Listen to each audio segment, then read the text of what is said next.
Halo, Assalamualaikum. Kembali lagi bersama Kakak di Makin Privat.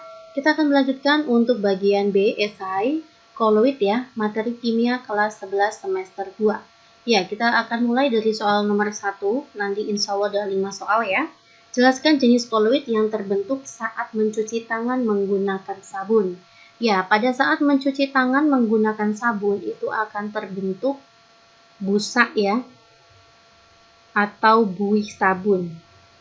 Nah, jadi jenis koloid yang terbentuk adalah busa atau buih, di mana fase terdispersi berupa gas dalam pendispersinya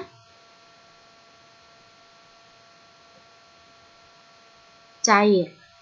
Ya, jadi gas dalam cair itulah jenis koloid yang terbentuk, yaitu busa atau buih cair gitu ya Dek ya. Lanjut, kita masuk ke soal nomor 2. Stainless steel adalah besi tahan karat yang tersusun atas logam besi dengan komponen utama dan unsur-unsur lain seperti kromium, mangan, silikon, karbon, dan nikel. Berdasarkan komponen penyusunnya, stainless steel dapat digolongkan sebagai koloid. Benarkah pernyataan tersebut? Ya, benar ya. Pernyataannya adalah benar bahwa stainless steel itu merupakan jenis koloid dengan fase terdispersi padat ya, karena di sini kan stainless steel itu campuran dari berbagai logam, terdispersinya padat dalam medium pendispersi padat juga ya, jadi padat dalam padat, maka nanti jenis koloidnya adalah sol padat.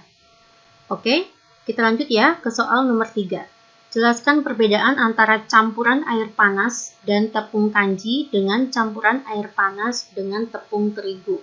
Ya, perbedaan antara air panas dengan tepung kanji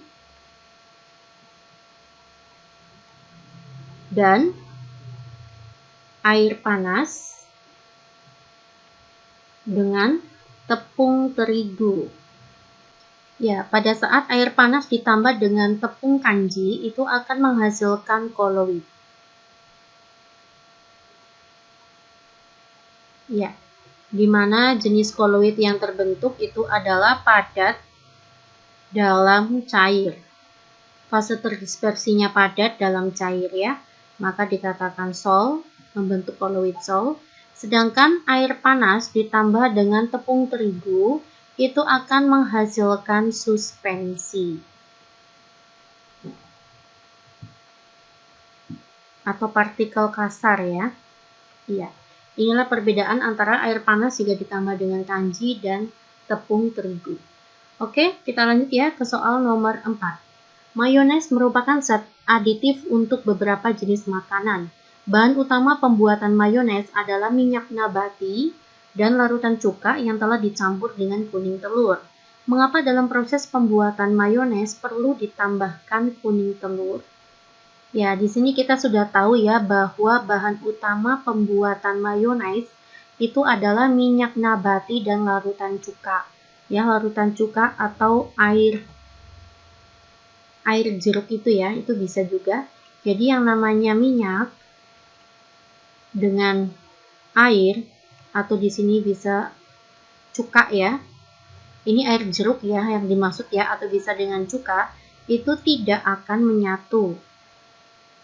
Saya hanya menuliskan poinnya saja ya, nanti adik bisa tulis sendiri di rumah, tidak akan menyatu. Nah, oleh karena itu, maka harus ditambahkan kuning telur. Apa fungsi kuning telur di sini? Fungsinya itu adalah sebagai emulgator. Jadi, apa itu emulgator? Emulgator di sini kuning telur berperan menyatukan minyak dan cuka ya.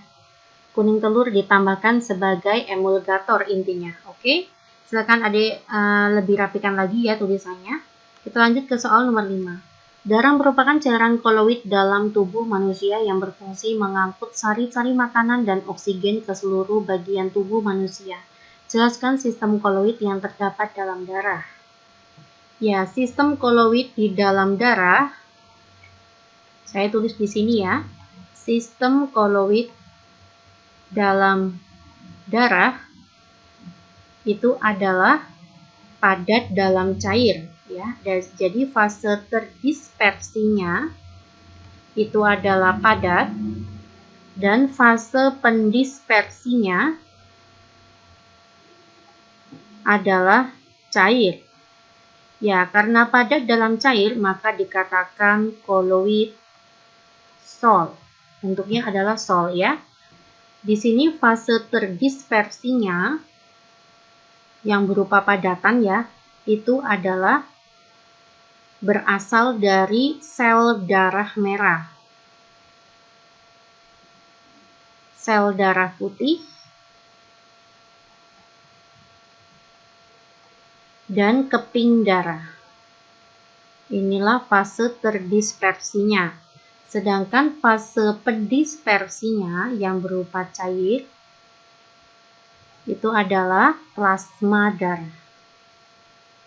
Plasma darah itu terdiri atas 90% air ya, dan sisanya itu adalah protein,